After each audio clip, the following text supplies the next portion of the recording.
नमस्कार, मैं हूं संजय शर्मा। आप देख रहे हैं 4 PM न्यूज नेटवर्क। आज आपको बैकग्राउंड थोड़ी सी चेंज नजर आ रही होगी, तो आप लोग सोच रहे होंगे मैं कहाँ हूँ। ये मेरा मुंबई का ऑफिस है और मैं आज मुंबई आया, तो मैं आज यहीं से बैठ के मैंने अभय दुबे जी से बात करी। मैंने इनसे पूछा कि अल्बर्ट पिंटो को गुस्सा क्यों आता है, पिक्चर आई थी तो हमारे शिंदे साहब को इतना गुस्सा क्यों आया कि अगर कामरा ने कुछ लाइनें बोल दी तो सब भड़क गए, तोड़ फोड़, गाली गलौज। और कामरा की वो लाइनें इतनी हिट नहीं होती जितनी ये सब करके उन्होंने हिट कर दिया। आखिर इस देश में सहनशीलता की इतनी कमी क्यों हो गई है? नेता सहन क्यों नहीं कर पा रहे? एक जमाना वो था कि बाल ठाकरे साहब खुद इतने बढ़िया कार्टूनिस्ट थे, इतने तीखे तीखे व्यंग लिखते थे। अबे तुम्हें जी ने विस्तार से बताया है मुझे इस जलन का, इस नफरत का कारण क्या है। मैंने उनसे पूछा कि मोहन भागवत, जेपी नड्डा और मोदी जी क्या करेंगे 30 तारीख को। क्या संघ मुख्यालय में कुछ ऐसा होने वाला है जिससे भारतीय जनता पार्टी और देश की राजनीति की दिशा और दशा दोनों बदल जाएगी। बहुत शानदार बातचीत है। मैं लेके चलता हूं आपको सीधे अभय दुबे जी के पास। आपसे रिक्वेस्ट है चैनल को सब्सक्राइब करना और ज्वाइन करना ना भूलें। चलिए अभय दुबे जी के पास। 4 PM न्यूज नेटवर्क में स्वागत है अभय दुबे जी आपका। बहुत जल्दी जल्दी आया मैं मुंबई, अपने ऑफिस में पहुंचा मुंबई के ऑफिस में कि आपसे बात करना जरूरी है, वरना फिर रह जाएगी बात आपसे। आजकल लखनऊ के एयरपोर्ट सुबह दिन में बंद हो जाते हैं, तो शाम की फ्लाइट मिली तो मुंबई आया कि आपसे बात हुई। तो आपसे बात ना करो दिन अधूरा अधूरा लगता है। और फिर जो इतने बढ़िया बढ़िया मुद्दे होते हैं तो जो आपके कमेंट और आपके सटीक विश्लेषण होते हैं कोई कर नहीं पाता। तो शुरुआत में करने जा रहा हूँ कि कुछ दिनों बाद क्लास लगने वाली है। आज मैंने दिन में भी अनिल शर्मा के साथ शो करते समय कहा था कि सलमान खान की पिक्चर थी कबूतर जा जा, गाना था, बड़ा फेमस गाना हुआ था, कबूतर प्यार के संदेश ले जाता था। और अपने जेपी नड्डा साहब की भी हालत ऐसी है। लोकसभा चुनाव से पहले कहा कि हमें संघ की जरूरत नहीं है, फिर मोहन भागवत ने कहा हम तुम्हें बताते हैं। नड्डा साहब भागे भागे गए भागवत जी के पास। भागवत जी ने क्या कहा होगा हम सब समझ सकते हैं। फिर मोदी जी ने बुलाया उनको कि बताओ भागवत जी ने क्या कहा। और अब अगली मुलाकात कुछ दिनों बाद मोदी और भागवत की होने वाली है। नड्डा जी फुटबॉल बने हुए हैं, मतलब वो बेचारे संघ पे जो कमेंट करके अपनी जिंदगी की सबसे बड़ी गलती कर रहे हैं। खैर उन्होंने तो कमेंट क्या किया होगा, कहा गया होगा कि तुम ये बोल दो। लेकिन ये पूरा घटनाक्रम अगर कांग्रेस का अध्यक्ष नहीं बना होता तो पूरी गोदी मीडिया दिन दिन भर बुलेटिन चला रही होती। बीजेपी ने जीना आराम कर लिया होता कि कहाँ गया कांग्रेस का अध्यक्ष। भारतीय जनता पार्टी को अपना अध्यक्ष चुनने में पसीने आ रहे हैं। इस पूरे घटनाक्रम पे आपका क्या कहना है? देखिए, इस वक्त जगत प्रकाश नड्डा वो काम कर रहे हैं जो कि डोनाल्ड ट्रंप के संदर्भ में जयशंकर ने नरेंद्र मोदी के लिए किया था। आपको ध्यान है कि 20 जनवरी को जब डोनाल्ड ट्रंप का शपथ ग्रहण होने वाला था तो उससे पहले नरेंद्र मोदी ने जयशंकर को वहां भेजा था ताकि किसी तरीके से उनको निमंत्रण प्राप्त हो जाए।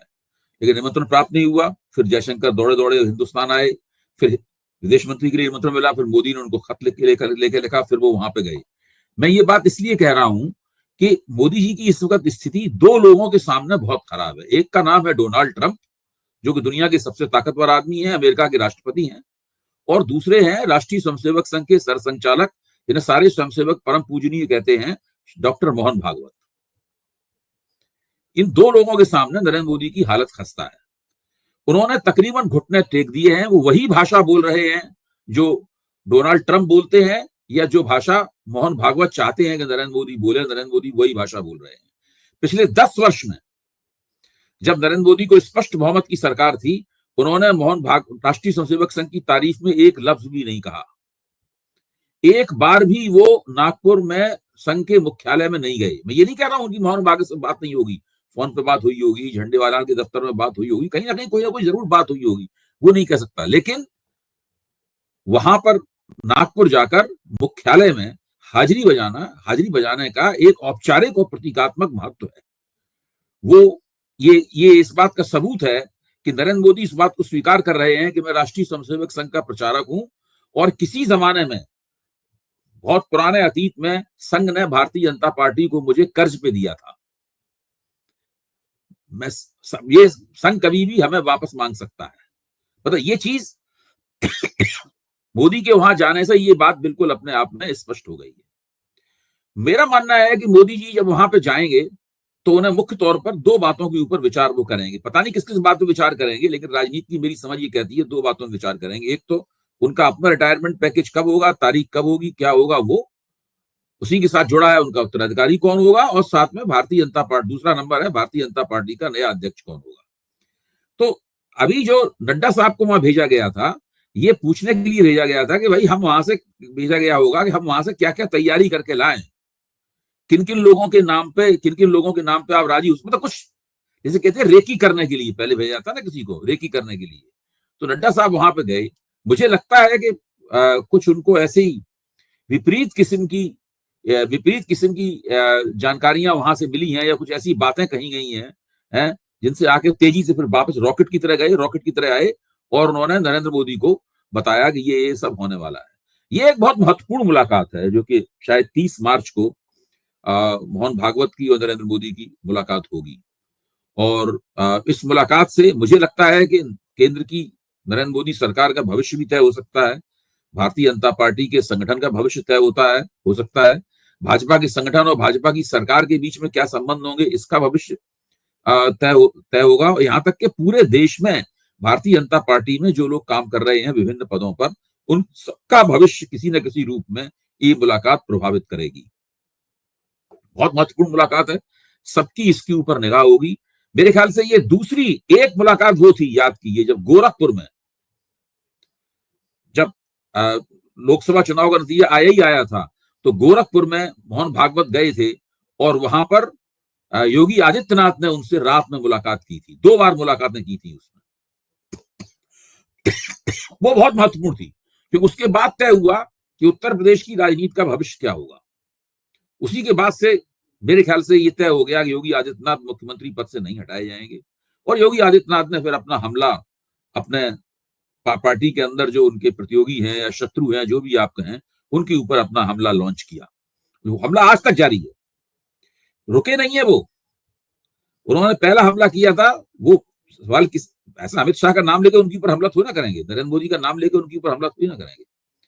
वो तो जब उन्होंने कांवड़ यात्रा पे जो उन्होंने एक फरमान जारी किया था कि सब मालिकों के नाम वगैरह लिखे जाएं, वहां से लेके और संभल से होते हुए, और ये जो है आपका कुंभ, महाकुंभ, और फिर होली, ये पूरा जो क्रम है, ये क्रम बताता है कि योगी आदित्यनाथ किस तरीके से अपनी राजनीति कर रहे हैं। उधर एक दूसरी राजनीति भी हो रही है, देवेंद्र फडणवीस की राजनीति, औरंगजेब की राजनीति, जिसको अभी मैं समझता हूं कि भारतीय राष्ट्रीय स्वयंसेवक संघ ने बहुत मजबूती के साथ में उसको खारिज कर दिया है। लेकिन ये तो बड़ा ताज्जुब की बात है कि फडणवीस तो संघ के बड़े दुलारे थे, लेकिन इस बीच में योगी आदित्यनाथ की बात और बताना मजेदार होगा कि अचानक परसों रात को करीब 12-1 बजे मेरे बेटी की स्कूल के से फंक्शन आया कि अचानक किसी कारण से कल स्कूल बंद रहेंगे। हम लोग सोचे कि छुट्टी घोषित कर दी गई। हमने कहा छुट्टी की चीज की, पता लगा कि शायद कोई शीतलाष्टमी होता है, कोई त्योहार होता है शीतलाष्टमी। हमने इसका नाम भी नहीं सुना था, लेकिन साहब स्कूलों की छुट्टी कर दी। कुछ अभिभावक कह रहे थे कि देखो योगी जी कितने बढ़िया, शीतलाष्टमी तक की छुट्टी कर दी। यानी जो हिंदुत्व वाला कार्ड है वो अब इस लेवल तक आ गया कि हिंदू का कोई भी पर्व होगा तो उसकी वो छुट्टी कर दो। यानी ये परंपरा भी और योगी जी जो कार्ड खेल रहे हैं, ये दोहरा कार्ड है। इसके एक तरफ उत्तर प्रदेश विधानसभा चुनाव की तस्वीर है इस कार्ड के, और दूसरी तरफ लोकसभा चुनाव की तस्वीर है। अभी देवेंद्र फडणवीस इस स्तर पर नहीं आ पाए हैं, क्योंकि वो औरंगजेब वाला मामला हल्का साबित हुआ। उससे एक तरह से चूंकि वहां पर एक हिंसा हो गई, दंगा हो गया, और उससे देवेंद्र फडणवीस की प्रशासनिक क्षमता पर भी सवालिया निशान लग गया, और राष्ट्रीय स्वयंसेवक संघ ने बहुत ही सुरी लंबे करने और दूसरे लोगों ने बहुत मजबूती के साथ में उसको बहुत खारिज कर दिया उसको, ये औरंगजेब वगैरह ये सब करना बंद करो, इससे कुछ फायदा नहीं है। तो इस वक्त वो बचाव की मुद्रा में है देवेंद्र फडणवीस, वो लगातार बचाव की मुद्रा में है। योगी आदित्यनाथ अभी भी पूरी तरह आक्रामक मुद्रा पे है। मैं ये मानता हूं कि अगर नरेंद्र मोदी का कोई उत्तराधिकारी ढूंढा जा रहा है तो उसमें नंबर 1 पे योगी आदित्यनाथ है। नंबर 2 पे कौन है? नंबर 2 पे जो है वो काफी दूर है उनसे। वो देवेंद्र फडणवीस भी हो सकते हैं या और कोई भी हो सकता है, कोई ऐसा व्यक्ति भी हो सकता है, इसके बारे में अभी हम अंदाजा नहीं लगा सकते, लेकिन देवेंद्र फडणवीस भी हो सकते हैं, इसमें कोई शक की बात नहीं। तो ये स्थिति चल रही है, और मेरा मानना यह है कि ये बहुत लाख टके की बात होगी अगर हम लोग मोहन भागवत और नरेंद्र मोदी के बीच की मुलाकात का कोई जानकारी हासिल कर सकें और दोनों का कोई तात्पर्य निरूपण कर पाए, दोनों ही कोई, क्योंकि देखिए योगी आदित्यनाथ की जो गोरखपुर में मुलाकात हुई थी मोहन भागवत से, उसकी जानकारियां आ गई थी, उसकी जानकारियां निकल के आ गई थी, और जानकारियां तभी निकल के आ सकती थी उस मुलाकात की जबकि उन जानकारियों को सावधानी से लीक किया जाता। ये जानकारियां तभी मिलती हैं, वरना आप सोचिए एक कमरे में योगी जी और भागवत जी दोनों बैठे हुए बातचीत कर रहे हैं, किसी को कोई जानकारी नहीं मिल सकती। जाहिर है कुछ जानकारियों को बड़े ही रणनीतिक रूप से लीक किया गया, तब हम लोगों को पता चला कि वहां पे क्या हुआ था। इस मुलाकात में जो कि नरेंद्र मोदी की उनसे होगी, उसमें भी जानकारियों को मेरा मानना है कि लीक किया जाएगा ताकि कुछ ना कुछ लोगों को अंदाजा हो सके। एक जानकारी तो लीक हुई, नागपुर में अपने सहयोगी हैं राजीव रंजन, उन्होंने मुझे बताया कि उनके पास जो जानकारी है उसके हिसाब से 30 तारीख को संजय जोशी को भी बुलाया जा रहा है। और उन्होंने बताया कि संघ के लोगों ने बताया है कि भागवत के सामने मोदी और संजय जोशी ये दोनों बैठेंगे, वार्तालाप करेंगे। अभी पुष्ट नहीं है, लेकिन उनके पास उनके सूत्रों ने जानकारी दी है। अगर ये हो सकता है नड्डा साहब यही खबर लेके आए हों, देखिए अब हो सकता है नड्डा साहब यही खबर वहां से लेके आए हों और उनकी फूंक सरक गई हो, वो खबर को सुन के मोदी जी भी मुरझा गए होंगे। देखिए संजय जोशी को बनाए जाने का एक मतलब है, ऐसा नहीं संजय जोशी अगर भाजपा के अध्यक्ष होंगे तो अचानक नरेंद्र मोदी को गरियाने लगेंगे या उनकी निंदा आलोचना करेंगे, नहीं, वो नरेंद्र मोदी की प्रशंसा ही करेंगे। लेकिन पहले से छवि स्थापित है कि ये नरेंद्र मोदी ने इनका राजनीतिक करियर बर्बाद करने की पूरी कोशिश की थी। कैसे कोशिश की थी क्या आप सब लोग जानते हैं, उसको दोहराने की जरूरत नहीं है, पूरी कोशिश की थी। और संजय जोशी इस लगातार उनको हाशिए पर फेंके जाने के दबाव के बावजूद इतने दिनों तक दिल्ली की राजनीति में टिके रहे और भारतीय जनता पार्टी के तमाम कार्यकर्ताओं के वो डार्लिंग बने रहे। मतलब उनकी कुछ क्षमताओं की हमेशा तारीफ होती है, जैसे कि उनकी याददाश्त बहुत तेज है, वो सारे कार्यकर्ताओं को अच्छी तरीके से जानते हैं, किससे कब क्या बात हुई थी ये सब उन्हें पता है, किसने कब क्या वक्तव्य दिया था ये सब चीजें उन्हें पता है। और उनकी सरकार में वो कहीं नहीं है, संगठन में कहीं नहीं है, बहुत दूर है इन बातों से, लेकिन जो कोई उनका दरबार रोज लगता है दिल्ली में। और उसमें जो व्यक्ति उनसे कोई काम के लिए कहता है और वो फोन उठा के अगर कह दें तो उसका वो काम हो जाता है। ये सुना है, ये ताकत है। ये काम लोग जानते हैं कि इस बंदे का अगर काम नहीं किया तो किसी और दूसरे तरीके से हमें ठोक देगा। भले ही वो भाजपा के अंदर सत्ता विहीन है। आप संजय जोशी की विशिष्ट स्थिति देखिए, वो भाजपा के भीतर होते हुए भी सत्ता विहीन है। और अगर वो सत्ता में आते हैं यानी भाजपा के अध्यक्ष बनते हैं तो मैं समझता हूं कि नरेंद्र मोदी के खिलाफ एक बहुत बड़ा शांतिपूर्ण तख्ता पलट होगा। ये मैं शांतिपूर्ण तख्ता पलट इसलिए कह रहा हूं कि इसमें कोशिश पूरी यही की जाएगी कि हंगामा ना हो, लेकिन शांतिपूर्ण तख्ता पलट होगा।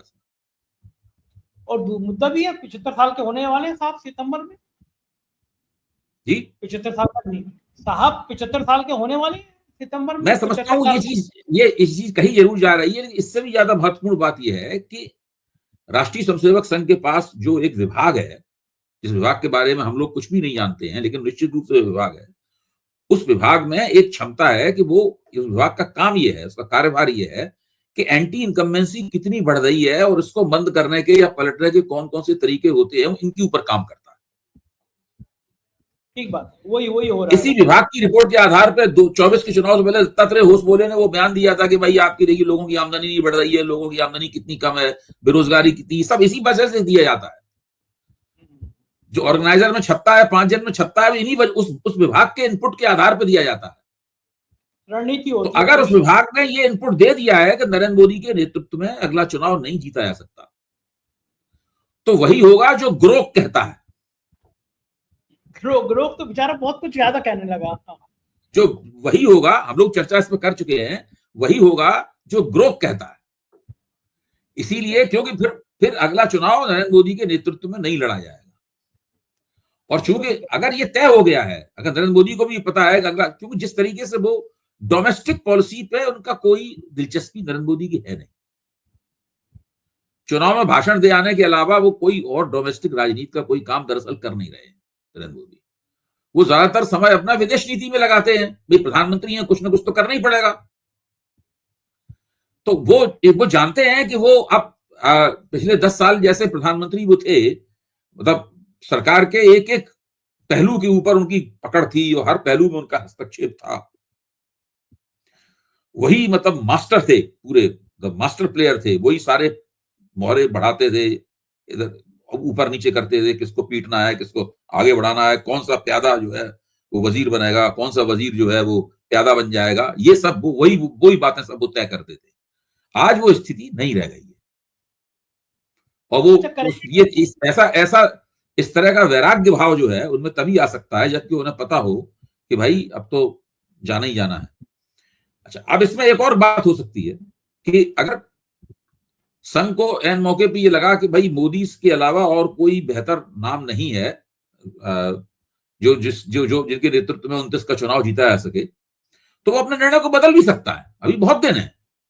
लेकिन आज की स्थिति में मुझे लगता यह है कि नरेंद्र मोदी की क्षमताओं पर सवालिया निशान लग गया है, क्योंकि इनके नेतृत्व में जो उन्होंने बड़ी डींग मारी थी 400 सीटों वाली और विष्णु भगवान के अवतार वाली जो डींग मारी थी, उसके बावजूद और राम जन्मभूमि के और रामलला के मंदिर के प्राण प्रतिष्ठा के बावजूद और बहुत सारे मंदिरों की कल की धाम वगैरह की प्राण प्रतिष्ठाओं के बावजूद नरेंद्र मोदी ने भाजपा के प्रभाव क्षेत्र में हार के अपना बहुमत खोया है। कोई साउथ इंडिया में हार के बहुमत नहीं खोया है नरेंद्र मोदी ने, भाजपा के प्रभाव क्षेत्र में हार के बहुमत खोया है। ये इनके खिलाफ एक बहुत बड़ा नेगेटिव पॉइंट। अच्छा, अगर मोदी जी प्रधानमंत्री रहे नहीं तो करेंगे क्या? मोर को दाना खिलाएंगे बस?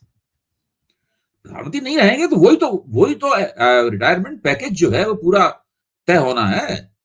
भाई कोई प्रधानमंत्री नहीं रहेंगे तो क्या राष्ट्रपति बनेंगे? राष्ट्रपति से बड़ा तो पद कोई होता नहीं है। प्रधानमंत्री के बाद तो बड़ा पद राष्ट्रपति होता है। बनेंगे कि नहीं बनेंगे, कब बनेंगे, क्या बनेंगे, द्रौपदी मुर्मू कब तक है, बहुत सारी चीजें हैं वो तय करनी है। हर परिस्थिति से कैलिब्रेट करके चलना है, वही कब क्या होगा। मोदी चाहेंगे, एक पल भी वो सत्ता से बाहर नहीं रहना चाहते। वो चाहते हैं जिस क्षण उनको प्रधानमंत्री पद से हटाया जाए उसी क्षण उन्हें राष्ट्रपति की कुर्सी बैठा दिया जाए। ठीक बात है। इससे अलग हटके जरा किसी और विषय में बात करते हैं। मुझे याद है अभी तक शायद आर के लक्ष्मण का कार्टून था और कार्टून छपा और उस महान व्यक्ति ने अपने सामने बिठा के चाय पिलाई। मैंने अपनी आंखों से देखा अखिलेश यादव के ऊपर उनकी नाक को टेढ़ी करके और उनके फुटबॉल बनाते हुए बड़े बड़े भयंकर कार्टून छपते थे अखिलेश यादव। एक दिन प्रेस कॉन्फ्रेंस का न्योता आया कि प्रेस कॉन्फ्रेंस होनी है, मैं भी था उस प्रेस कॉन्फ्रेंस में, सब पत्रकार गए। तो वहां पे अखिलेश यादव ने अपने ऊपर जितने कार्टून छपे थे, जहां तक मुझे याद है शायद प्रभात प्रकाशन या राजकमल प्रकाशन था, तो उन्होंने अपने ऊपर छपे कार्टून की किताब का खुद विमोचन किया। एक जमाना ये था कि अटल बिहारी वाजपेयी पे लोग मुंह पे क्या क्या सुना दिया करते थे, वाजपेयी जी का कॉलर पकड़ खींच दिया करते थे, चाय पिलाते थे। लेकिन कुणाल कामरा जो इंटरनेशनल फेम का एक बढ़िया व्यंग्यकार है, उसने एक शिंदे साहब पे कुछ लाइनें क्या कह दी, बवाल कट गया, तो स्टूडियो तोड़ फोड़ कर दिया गया और संजय निरुपम एक सीमा से आगे चले गए। ये क्या हो गया? देश में इतनी सहनशीलता खत्म क्यों हो रही है? कुणाल कामरा का क्या बिगाड़ेंगे वो लोग? क्या किसी की जवान पे बोलना बंद कर देंगे? मैं तो ये मानता हूं कि इस पूरी घटना में दो विडंबनाएं हैं। एक विडंबना यह है कि श्रीनाथ शिंदे साहब जो हैं वो उस पार्टी के नेता हैं जिसके संस्थापक बाल ठाकरे थे, और बाल ठाकरे अब राजनीति में नहीं आए थे तो वो फ्री प्रेस जर्नल जो कि बंबई से निकलने वाला अंग्रेजी का अखबार था उसमें कार्टूनिस्ट की नौकरी करते थे, और वो अपने जहर बुझी टिप्पणियों और बहुत ही कटु व्यंग के कारण नेताओं के बीच में एक तरह से नेताओं को डर भी लगता था कि पता नहीं ये बंदा हमारे खिलाफ क्या कार्टून बना दे। आज देश में जो माहौल है, अगर बाल ठाकरे कार्टूनिस्ट अगर होते तो उनके खिलाफ एफआईआर दर्ज हो जाती और उनके घर में किसी राजनीतिक दल के गुंडे घुस के मारपीट करते और सामान तोड़ फोड़ करके चले आते, ये स्थिति होती। और बाल ठाकरे के पिता जो थे प्रबोधनकर ठाकरे, मैंने तो बाल ठाकरे की किताब लिखी, इसकी सब में बातें मैं जानता हूं। प्रबोधनकर ठाकरे एक पत्रिका निकालते थे और उस पत्रिका में उनके पेन को विट्रियोलिक पेन कहा जाता था, कटुतम आलोचना करने वाली कलम। ये स्थिति थी। ये लोग तो जो पार्टी इस माहौल में बनी है, ऐसे लोगों द्वारा बनाई गई है, वहां पे एक व्यक्ति इतना नाजुक मिजाज क्यों है कि अगर उसके खिलाफ एक फिल्मी गाने की पैरोडी बना दी गई, पैरोडी बना के उसके खिलाफ एक कॉमेडियन ने उसको मंच पे सुना दिया, तो वो ये सब कर रहा है। अगर उनको बहुत बुरा लगा था, वो देखिए वो उप मुख्यमंत्री हैं, कानून के रखवाले हैं, वो अब थाने स्तर के नेता नहीं है, वो उप मुख्यमंत्री हैं, कानून के रखवाले हैं। अगर उन्हें बहुत ज्यादा बुरा लगा था तो उन्हें उनके खिलाफ मानहानि का, इज्जत हतक का दावा कर देना चाहिए था। अगर वो खुद नहीं कर पाते तो किसी अपने कार्यकर्ता से करवा देते, किसी पदाधिकारी से करवा देते। यही तरीका होना चाहिए। ये ना करके उन्होंने उनके खिलाफ एफआईआर लिखवाई। एफआईआर से भी संतोष नहीं हुआ तो वहां गुंडे भेज के पूरा खार का जो उनका स्टूडियो था उसको तोड़ दिया गया, और उसमें बंबई हाई कोर्ट के आदेश का भी विरोध किया गया कि बिना उसकी मर्जी के, बिना उसकी अनुमति के कोई डेमोलिशन नहीं होगा। ये सब किया उन्होंने। आज स्थिति क्या है कि कितना भी उनका बचाव किया जाए, उनको एक निहायती असहिष्णु और नकचढ़े नेता के रूप में आगे हमेशा याद रखा जाएगा।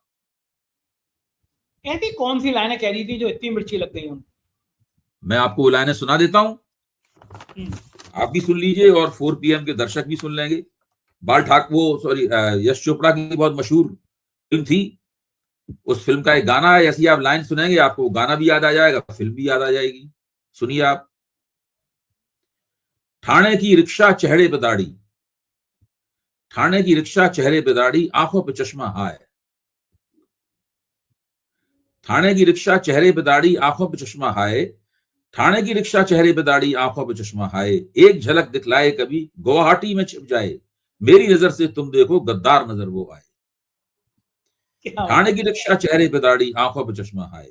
मंत्री नहीं वो दल बदलू है और कहा क्या जाए, जिस थाली में खाए उसमें ही वो छेद कर जाए। मंत्रालय से ज्यादा फडणवीस की गोदी में मिल जाए, तीर कमान मिला है इसको बाप मेरा ये चाहे। ठाणे की रिक्शा चेहरे पे दाढ़ी, आंखों पे चश्मा हाय। ये है गीत। अच्छा, अब इसमें उनके बारे में कहा जा रहा है कि वो गद्दार नहीं है। उनके प्रवक्ताओं का कहना है कि वो गद्दार नहीं है और ये जनता ने उनको वोट देकर साबित कर दिया है। अच्छा, आप बताइए, आप इतना इतिहास तो सब लोग जानते हैं कि गद्दारों की मदद से ने कितनी लड़ाइयां जीती गई हैं। हाँ, बिल्कुल ठीक बात है। मतलब जब बंगाल में पलासी की जंग क्लाइव ने सिराजुद्दौला के मुकाबले जीती थी, है? तो मीर जाफर ने उसकी मदद की थी, जो सिराजुद्दौला का सिपह सालार था। क्लाइव तो जंग जीत गया, लेकिन ऐसा तो नहीं कि मीर जाफर को आज लोग गद्दार नहीं कहते। ठीक बात। क्लाइव जंग जीत गया, मीर जाफर को सत्ता भी मिल गई, बाद में मीर जाफर के बेटे को भी सत्ता मिली, सब कुछ हुआ। हम लोग इस इतिहास को जानते हैं। जाने कितनी लड़ाइयों में गद्दारों ने मदद की है और उस मदद की वजह से जंग में जीत भी हुई है।